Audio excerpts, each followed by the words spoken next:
Creed, značka, ktorá tvrdí, že vznikla v roku 1760 a vytvárala parfémy pre kráľov. No ale čo ak ti poviem, že na túto históriu neexistujú takmer žiadne dôkazy? Je Creed naozaj 260-ročný parfumerský dom? Alebo je to len jeden z najlepších marketingových príbehov v histórii níž parfumerstva? Dnes sa pozrieme na to, ako Creed vlastne začal, čo je fakt a čo je legenda a prečo to vôbec možno celé nie je ani dôležité. Čauko, moje meno je Roman a na tomto kanáli budeme rozoberať parfumové značky, parfumerské príbehy, všetko do úplného detailu, takže budem rád, ak mi tam hodíš odber. No a ak ma chceš podporiť, tak môžeš urobiť nákupom na fragranza.sk alebo CZ s použitím môjho zľavového kódu ROMAN15. Oficiálna história House of Creed uvádza, že základy tohto domu boli položené práve v roku 1760 v Londýne práve Jamesom Henrym Creedom.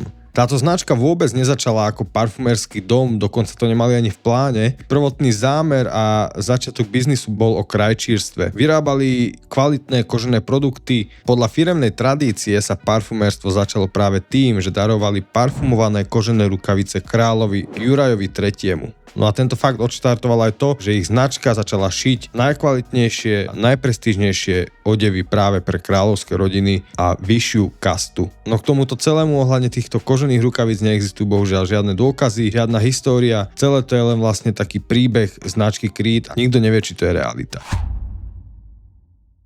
Hoci značka rozpráva o tom, že má viac ako 260-ročnú parfémovú históriu, nezávislá archívna analýza naznačuje trošku zložitejšiu realitu. Existujú overiteľné dôkazy o tom, že rodina Creedovcov bola veľmi úspešná v krajčírstve, najmä v 19. storočí pod názvom Creed and Cumberland, no a dokonca v roku 1860 bol Henry Creed v časopise Army and Navy Gazette držiteľ vymenovania pre kráľovnú Viktóriu a hlavné európske dvory. V roku 1885 dostal oficiálny podpísaný dekrét Anny Roxburghovou, ktorý je dodnes vystavený v parížskom butiku značky. No a napriek týmto historickým obrovským úspechom v krajčírstve absentujú dokumenty z parfumerstva, ako sú nejaké dobové flakóny alebo korešpondencia týkajúca sa vôni, nejaké receptúry, faktúry za parfémy, neexistuje nič z obdobia pred 1970. Prvá ochranná známka pre parfumerskú činnosť bola registrovaná v roku 1979 vo Francúzsku. No a toto všetko naznačuje, že hoci rodina Creedovcov bola veľmi úspešná v krajčírstve a historicky veľmi významná, ich transformácia na čistý parfumerský dom bola vyslovene strategickým rozhodnutím Olivera Creeda v druhej polovici 20. storočia. Skutočný nástup značky Creed ako parfumového domu prichádza až s Oliverom Creedom. Ten preberá vedenie v roku 1975 a od tohto momentu máme jasné existujúce produkty, distribúciu, dokumentáciu, reálne flakony, no a expanziu do butikového segmentu. Sa dá povedať, že Creed začal fungovať ako moderný parfumerský house.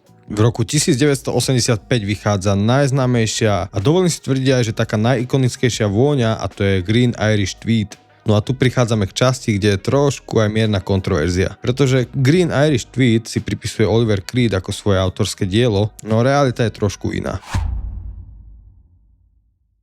Najvýznamnejšou kontroverziou v novodobej histórii House of Creed je otázka autorstva ich kľúčových kompozícií. Dlhodobý narratív prezentoval Olivera Creeda ako majstra parfuméra, ktorý osobne vyhľadáva suroviny a mieša esencie tradičným spôsobom.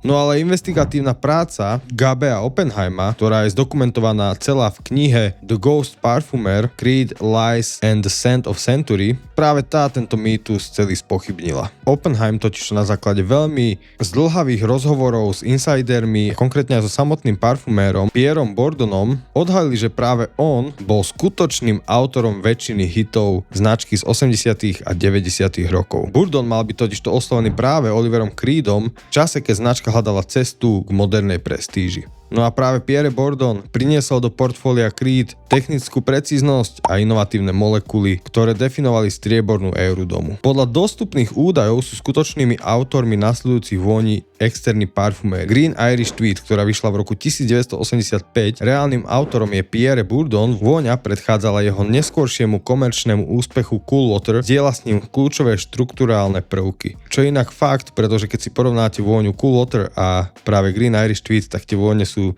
ja by som povedal, že takmer identické. Ďalšia vôňa je Silver Mountain Water, ktorá je mimochodom jedna z mojich obľúbených a dokonca ju aj vlastním. Je taktiež pripisovaná Pierrovi Bourdonovi, originál Santal, takisto odhalená ako dielo Pierrona Bourdona, pričom vykazuje nápadnú podobnosť s vôňou Individual od Mont Blanc, ktorú taktiež vytvoril Bourdon. No a napríklad taký Royal Oud vytvorený Julienom Rasquinetom, žiakom Pierra Bourdona, čo potvrdzuje pokračovanie tradície tieňového autorstva aj v novšom období. No a táto prax vyvolala diskusie o etike v parfumerskom priemysle, kde je bežné, že kompozície vytvárajú laboratória ako IFF, Givaudan alebo Firmenich, ale značky si nárokujú kreatívne zásluhy.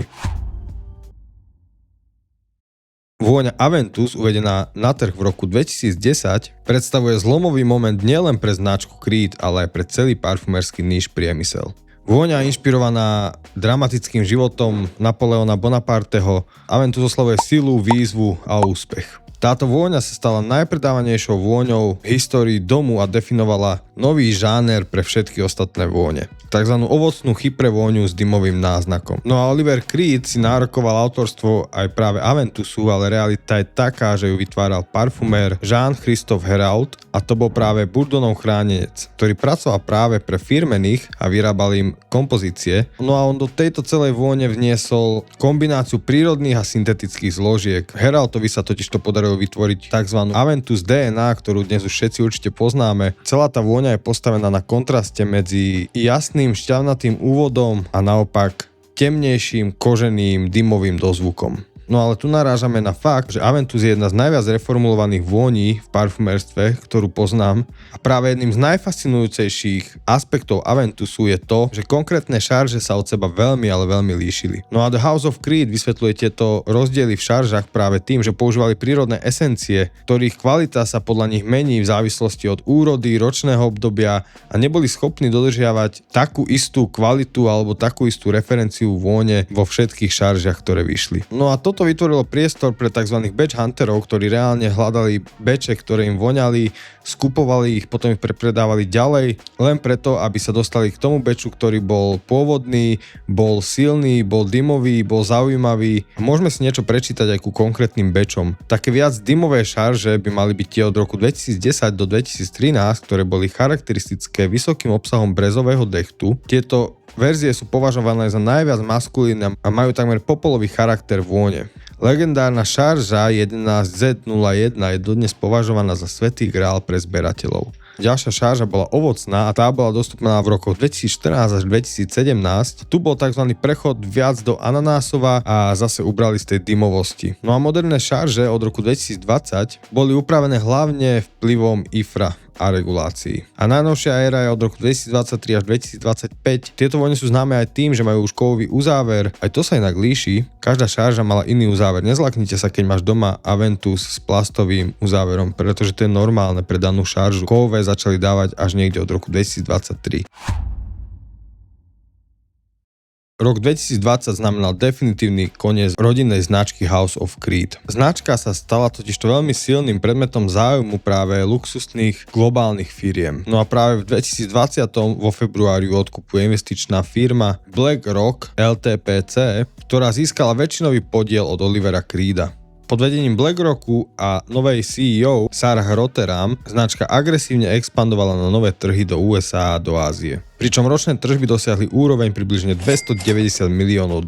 Jún 2023. Luxusný gigant Kering, vlastník značiek Gucci, Saint Laurent alebo Balenciaga, kúpil 100% podiel v Creed od BlackRocku a Javiera Ferrana. Suma transakcie bola odhadnutá na 3,5 miliardy eur, čo predstavuje jednu z najväčších valuácií firiem v níž parfumérii. Koniec roku 2024. V rámci širšieho preskupenia portfólia v kozmetickom priemysle prešla značka pod kontrolu divízie L'Oréal, ktorá odkúpila aktíva od firmy Keringa za odhadovanú cenu $4,6 miliardy.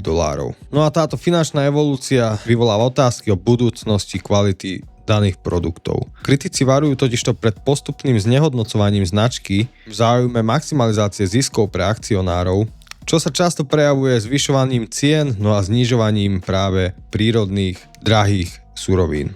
No ale odhľadnúť od toho, čo hovoria kritici, akvizícia firmy L'Oréal môže znamenať aj to, že kvalita sa práve že zastabilizuje, nebudú také časté výpadky v šaržiach, čo bolo práve dlhodobým terčom kritiky zo strany bežných spotrebiteľov. No a nakoniec len povedzme, že House of Creed zostáva fascinujúcim príkladom síly brandingu. Hoci historické základy ich parfumerstva môžu byť spochybňované a autorstvo ich najsilnejších a najlegendárnejších vôní pripisované Ghost parfumérom, nič to nezmení na tom, že tie vône si zachovávajú unikátny charakter, ktorý prepísal celú históriu. Do komentu mi môžeš napísať, čo si myslíš ty o značke Creed, rád tam s vami o tom podebatujem. No a ja ti ďakujem za dopozrenie tohto videa, tu si môžeš pozrieť ďalšie a vidíme sa opäť na budúce. Čauko.